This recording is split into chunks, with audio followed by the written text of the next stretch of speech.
जय हिंद प्यारे साथियों, कैसे हैं आप सभी। आशा करता हूँ सभी स्वस्थ होंगे, सभी अच्छे होंगे। और प्यारे साथियों, जैसे कि आपका यूपी पुलिस का एग्ज़ाम जून के दूसरे सप्ताह में आ ही गया है, तो यूपी पुलिस के जो स्पेशल टॉपिक हैं, जो 15 स्पेशल टॉपिक यूपी पुलिस में आने वाले हैं आपके जीएस में, उन स्पेशल टॉपिक्स के माध्यम से अपने 30 नंबर जो हैं वो हम कवर करने वाले हैं। आज से हमारा ये स्पेशल टॉपिक सीरीज़ का सिस्टम शुरू होने जा रहा है प्यारे बच्चों। तो आज का जो हमारा और सबसे इम्पोर्टेंट टॉपिक है, ये है आपका साइबर सुरक्षा। तो आज साइबर सुरक्षा के विषय में हम लोग पढ़ने वाले हैं। तो आइए अपनी क्लास को शुरू करते हैं। सभी बच्चे क्लास के लास्ट तक बने रहेंगे। तो प्यारे साथियों, सबसे पहले हम बात करते हैं कि साइबर सुरक्षा है क्या। यह जो साइबर वर्ड है, साइबर सुरक्षा है और साइबर अपराध है, ये होता क्या है। तो प्यारे साथियों, साइबर सुरक्षा का मतलब है कि इंटरनेट से जो जुड़े हुए सिस्टम हैं, जैसे आपका हार्डवेयर है, सॉफ्टवेयर है या डेटा है, इन पर डिजिटल हमले को क्या कहा जाता है, साइबर। इन पर जो डिजिटल हमला होता है, उस डिजिटल हमला करने को कहा जाता है साइबर अपराध। और उनसे जो सुरक्षा होती है, यानी इंटरनेट से जुड़े जो सिस्टम हैं, इनको डिजिटल हमलों से जो बचाया जाता है, सुरक्षा की जाती है, उस तौर तरीके को ही क्या कहा जाता है, साइबर सुरक्षा कहा जाता है प्यारे बच्चों। जबकि कोई भी अवैध गतिविधि जिसमें कंप्यूटर या नेटवर्क का उपयोग एक उपकरण या लक्ष्य के रूप में किया जाता है, उसको कहा जाता है साइबर अपराध। प्यारे साथियों, इसके बाद अगर हम बात करेंगे कि जो साइबर अपराध है, इससे जो चोरियां होती हैं, तो कितने प्रकार से साइबर अपराध होता है, कितने प्रकार का साइबर अपराध होता है, कितने प्रकार से साइबर अपराध को अंजाम दिया जा सकता है साथियों। तो ये है आपका हैकिंग, फिशिंग और पहचान की चोरी करके, किसी की आइडेंटिटी चोरी करके। यानी आइए समझते हैं इन तीनों आयामों को। सबसे पहले हम बात करेंगे हैकिंग की प्यारे साथियों। तो किसी कंप्यूटर के सिस्टम में जो है अनऑथराइज्ड रूप से आप एंट्री कर गए, जिस पर आपका अधिकार नहीं था, लेकिन आप जो उस पर अनधिकृत रूप से एंट्री कर जाते हैं, प्रवेश कर जाते हैं और उससे डेटा को चोरी कर लेते हैं, कंप्यूटर के डेटा को, तो वो क्या कहलाता है, आपका हैकिंग कहलाती है। यही अगर हम बात करें फिशिंग की प्यारे साथियों, तो जो नकली ईमेल और वेबसाइट हैं, इनके माध्यम से किसी का निजी डेटा चुराना जो है, क्या कहलाएगा, आपका फिशिंग कहलाता है। पहचान की चोरी की बात करेंगे, आप जो है जैसे मान लीजिए किसी दूसरे व्यक्ति के नाम से कोई आईडी चला रहे हैं, सोशल मीडिया अकाउंट चला रहे हैं किसी दूसरे व्यक्ति की पहचान से, उसी को आप क्या कहेंगे, पहचान की चोरी। जैसे किसी अन्य व्यक्ति के पासवर्ड या डिजिटल पहचान का आप गलत यूज़ कर रहे हैं, तो वो क्या कहलाएगा, आपका पहचान की चोरी। ये हम फिशिंग की बात कर रहे थे। आपने देखा होगा आजकल जो है बहुत सारे आप देखते हैं व्हाट्सएप वगैरह या इंस्टाग्राम वगैरह पर कुछ ईमेल की लिंक्स आती हैं, और जैसे ही आप ईमेल लिंक पर क्लिक करेंगे, तुरंत आपका डेटा जो है वो चोरी हो जाता है। तुरंत जो है, जो फ़ोन का डेटा था, आपके पास जो सिस्टम था, उसका डेटा चोरी हो जाता है। ठीक, उस घटना को कहा जाता है फिशिंग। ये घटना ईमेल और वेबसाइट के माध्यम से की जाती है। ये क्वेश्चन जो है कई बार कंप्यूटर में भी आपका घुमा फिरा कर पूछ ले जाता है प्यारे बच्चों। हैकिंग जो है वो क्या है कि आप अनऑथराइज्ड तरीके से किसी के सिस्टम में एंट्री कर गए और उसका डेटा आपने चुरा लिया। तो ये 3 प्रकार थे आपके साइबर अपराध के। इसके बाद प्यारे साथियों, अगर हम बात करेंगे कि फिशिंग और रैंसमवेयर क्या है। फिशिंग तो अभी हमने समझा था कि किसी फर्जी ईमेल और वेबसाइट के माध्यम से डेटा चोरी करना क्या कहलाता है, फिशिंग कहलाता है। लेकिन रैंसमवेयर क्या है प्यारे बच्चों, बहुत इंपॉर्टेंट वर्ड है, ध्यान से समझिएगा इसको। एग्जाम में मोस्टली इसके विषय में आजकल पूछा जा रहा है। तो रैंसमवेयर एक मेलवेयर है। मेलवेयर का मतलब एक वायरस है। मेलवेयर जो है प्यारे साथियों, ये क्या होता है, एक वायरस है। ठीक, ये एक वायरस है जो डेटा को लॉक कर देता है। अब जैसे मान लो कि आपका कोई यूट्यूब चैनल है या आपका कोई सोशल मीडिया अकाउंट है, उसको जो है किसी ने उसका आईडी पासवर्ड चुराया और उसको लॉक कर दिया। ठीक, उसको लॉक करने के बाद आपसे जो है उसको अनलॉक करने की फिरौती मांगी जा रही है। ये ही घटना बच्चों क्या कहलाती है, रैंसमवेयर कहलाती है। यानी कि आपके डेटा को लॉक करके उसके बदले में फिरौती मांगने की घटना रैंसमवेयर कहलाती है। इसी प्रकार अगर हम बात करेंगे फिशिंग की, तो प्यारे बच्चों अभी हमने पढ़ा था फिशिंग, ईमेल और वेबसाइट के माध्यम से जो चोरी की घटनाएं होती हैं, उसको तो हम बोल रहे थे फिशिंग। लेकिन फ़ोन कॉल से होने वाली जो फिशिंग है, ठीक है, वो चोरी की घटना, वो डेटा चोरी करने की घटना जो फ़ोन कॉल के माध्यम से होती है, क्या कहलाती है? आपकी विशिंग कहलाती है। इस मिसिंग की अगर बात करेंगे तो एसएमएस के जरिए होने वाली जो फिशिंग है, आपको जो है तुरंत एक एसएमएस आया, उसमें ओटीपी आया, होपलेस करके आपको जो है किसी ने उधर से कॉल की और आपसे उसका ओटीपी ले लिया।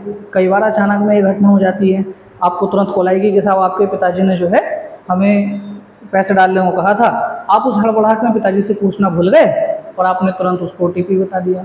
ये घटना जो है एसएमएस के माध्यम से हुई तो स्मैशिंग कहलाएगी, फ़ोन कॉल के माध्यम से हुई तो विशिंग कहलाएगी।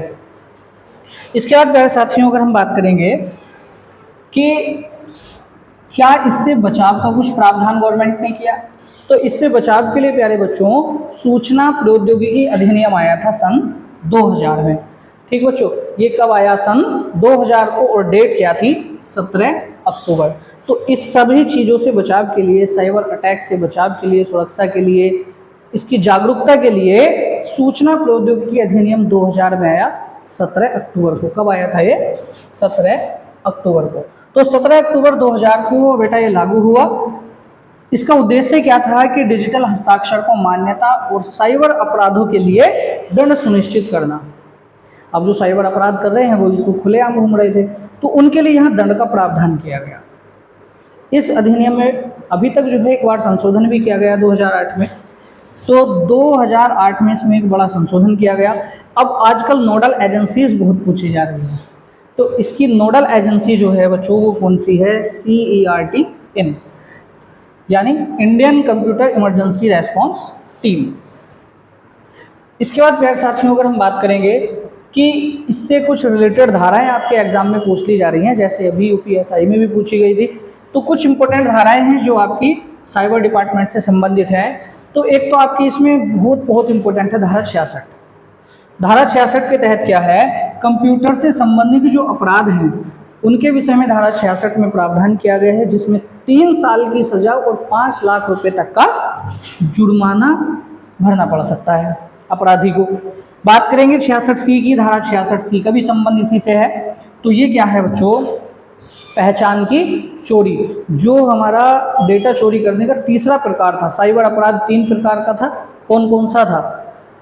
3 प्रकार का साइबर अपराध, हैकिंग, फिशिंग और आपका पहचान चोरी करना। तो पहचान चोरी करने के लिए जो है धारा 66C के अंतर्गत मुकदमा चलाया जाता है। यहीं बात करेंगे 66F की, तो धारा 66F क्या है? साइबर आतंकवाद। अब जो है आतंकवाद जो है मतलब कोई भी व्यक्ति आतंकवाद फैला रहा है साइबर तरीके से, कंप्यूटर के माध्यम से, डेटा के माध्यम से जो है एक आतंकवादी साइबर अटैक हुआ, तो इस अपराध के लिए जो है बच्चों आजीवन कारावास की सजा है। बात करेंगे धारा 67 की। आजकल ये चीज़ें बहुत देखने में आ रही हैं। धारा 67 वाली जो चीज़ है, इलेक्ट्रॉनिक रूप से अश्लील सामग्री प्रकाशित करने। अगर सपोज कीजिए कि कोई व्यक्ति किसी की कोई अश्लील सामग्री प्रकाशित कर देता है, इंटरनेट के माध्यम से किसी ने आपकी कोई वीडियो बनाई वो प्रसारित कर दी, किसी की कोई वीडियो फोटोज़ वगैरह जो है अश्लील तरीके के बना के या किसी गलत प्रकार के डेटा को प्रसारित करना, ठीक है, उसके व्यक्ति के खिलाफ जो है बच्चों अपराधी के खिलाफ धारा 67 के तहत मुकदमा किया जाएगा और उस पर सजा का प्रावधान किया जाएगा। इसके बाद प्यारे साथियों बात करेंगे जांच और अधिकार की। तो धारा 78 में जो आईटी अधिनियम 2000 है उसकी धारा 78 के तहत इसके जांच का प्रावधान है। अब अगर इसके जांच की बात करेंगे तो जांच का अधिकार बच्चों केवल और केवल किसको है? जो इंस्पेक्टर या इंस्पेक्टर से अपर लेवल के अधिकारी हैं, केवल उन्हीं को साइबर अपराध की जांच का अधिकार है। ये चीज़ आप ध्यान रखने वाली है। तो देखेंगे धारा 78 साइबर अपराध की जांच करने वाला पुलिस अधिकारी कम से कम जो है बच्चों निरीक्षक यानी कि इंस्पेक्टर रैंक का होना जरूरी है। इसके बाद धारा 69A की बात करेंगे तो प्यारे बच्चों ध्यान रखेंगे कि अगर मान लीजिए सरकार को ऐसा पूरा जो है अंदेशा मिला है या कहीं से कोई जानकारी मिली है, एजेंसियों ने जानकारी दी है कि देश पर किसी भी देश, कोई भी देश है अपना, फिलहाल तो हम इंडिया की बात कर रहे हैं, अपने देश के एक्ट की हम बात कर रहे हैं, तो मान लिया जाए कि एजेंसीज सरकार को ये सूचित कर रही हैं कि देश के अंदर जो है साइबर अटैक होने वाला है। उससे बचने के लिए सरकार सबसे पहले क्या कर सकती है, आपके अपने निजी सोशल मीडिया अकाउंट को भी सरकार ब्लॉक कर सकती है। ये अधिकार सरकार को या राष्ट्रीय सुरक्षा एजेंसियों को दिया गया है धारा 69A के तहत। तो राष्ट्रीय सुरक्षा या सार्वजनिक व्यवस्था के हित में सरकार को सामग्री ब्लॉक करने का अधिकार भी है। किसी कंटेंट को आपने देखा होगा, आजकल जो है कुछ चीज़ें अधिकांश ऐसी हो रही हैं कि किसी के खिलाफ कोई भी कुछ भी बोल दे रहा है, किसी के खिलाफ कोई भी अपने पेज पर कुछ भी प्रसारित कर रहा है। तो सरकार क्या करती है, जनता तक वो गलत जानकारी ना जाए, इसलिए सरकार धारा 69A के तहत ये अधिकार रखती है, या राष्ट्रीय सुरक्षा एजेंसीज ये अधिकार रखती हैं कि उस वीडियोज़ को या उन फोटोज़ को जिनके माध्यम से कोई गलत सूचना प्रसारित हो रही है, या जो व्यक्ति गलत प्रकार के या किसी ऐसे कंटेंट को शेयर कर रहा है जो सार्वजनिक रूप से सभी को नुकसान पहुंचाने वाला है, तो उसको ब्लॉक कर देती है सरकार या फिर सुरक्षा एजेंसी। तो वो आपके किस धारा के तहत की जाती है प्यारे बच्चों, तो धारा 69A के तहत। इसके बाद हम बात करेंगे साइबर सुरक्षा के उपाय क्या है, इससे बचने के क्या उपाय है। ठीक है, अब साइबर जो अपराध हो रहे हैं इनसे बचने के क्या उपाय हो सकते हैं। तो एक तो सबसे पहले आप अपने अकाउंट्स पर जो भी आप सोशल मीडिया यूज़ कर रहे हैं, या आप जो भी अपना सॉफ्टवेयर हार्डवेयर, यानी कहने का मतलब कंप्यूटर के माध्यम से चीज़ें यूज़ कर रहे हैं, ठीक है, उनको आप 2 फैक्टर वेरिफिकेशन हमेशा लगा कर रखें। 2 फैक्टर वेरिफिकेशन सबसे पहली चीज़ है प्यारे बच्चों। आप जैसे अपना व्हाट्सएप यूज़ कर रहे हैं, इंस्टाग्राम यूज़ कर रहे हैं, सोशल मीडिया अकाउंट यूज़ कर रहे हैं, अपना UPI यूज़ कर रहे हैं, सभी में 2 फैक्टर ऑथेंटिकेशन जो है वो ऑप्शन आता है। तो आप उसको जो है 2 फैक्टर ऑथेंटिकेशन को हमेशा उपयोग करके रखें, उसका आप हमेशा यूज़ करें ताकि आप साइबर सुरक्षा के दायरे में आ सकें। इसके बाद जो आपके सॉफ्टवेयर हैं आपके सिस्टम में, उनको हमेशा अपडेट करते रहिएगा। ठीक है, उनके अपडेट से भी क्या है, साइबर अटैक से बचा जा सकता है। फायरवॉल, इसके बारे में आप सभी लोग जानते हैं कि जो अनधिकृत एक्सेस है, ठीक, उससे सुरक्षा के लिए, उसको रोकने के लिए किसका प्रयोग किया जाता है बच्चों, फायरवॉल का। जबकि मेलवेयर, अभी हमने पढ़ा था, मेलवेयर जो है वो एक प्रकार का वायरस है। उस वायरस से बचने के लिए हम अपने सिस्टम में किसका यूज़ कर सकते हैं, एंटीवायरस का। तो ये सभी जो था, ये सारे का सारा सिस्टम था साइबर सुरक्षा का। इसके बाद प्यारे साथियों, एक बड़ा ही इंपॉर्टेंट क्वेश्चन आपका मोस्टली एग्जाम में आजकल देखने को मिल रहा है साइबर डिपार्टमेंट से, कि साइबर अपराध जो है हेल्पलाइन नंबर वो क्या है। राष्ट्रीय साइबर हेल्पलाइन नंबर बच्चों क्या है, 1930। ठीक, ये है आपका राष्ट्रीय साइबर हेल्पलाइन नंबर। अगर किसी व्यक्ति के साथ कोई भी साइबर संबंधी घटना हो जाती है तो उसको 2 घंटे के अंदर अंदर या तो आप सूचित कर दे 1930 पर, या जो पोर्टल है साइबर क्राइम डिपार्टमेंट का, cybercrime.government.in, इस पर 2 घंटे के अंदर अंदर जो है आप अपनी रिपोर्ट करा सकते हैं। ऐसा नहीं है कि 2 घंटे के बाद कोई भी किसी प्रकार की आपके लिए सुनवाई नहीं होगी, लेकिन 2 घंटे के अंदर अंदर अगर आप इसकी जानकारी साइबर डिपार्टमेंट को देते हैं तो वहाँ से चीज़ें जल्दी रिकवरी हो जाती है। वहाँ से रिकवरी के चांसेस, आपके साथ जो फ्रॉड हुआ है उसको वापस रिकवर करने के चांसेस 99% हो जाते हैं। इसके बाद प्यारे साथियों, अगर हम बात करेंगे यूपी पुलिस साइबर सेल के अंतर्गत आपके मोस्टली क्वेश्चन पेपर में आने वाले हैं, तो उन कुछ 2-3 बिंदुओं को हम देख लेते हैं। बड़ी ही इंपॉर्टेंट चीज़ें हैं। यूपी के बच्चे हर ज़िले के अंदर जो है वो साइबर थाना स्थापित किया गया। यूपी के हर ज़िले में साइबर थाना है। ठीक, इसके बाद अगर हम बात करेंगे, एक सोशल मीडिया सेल होता है बच्चों।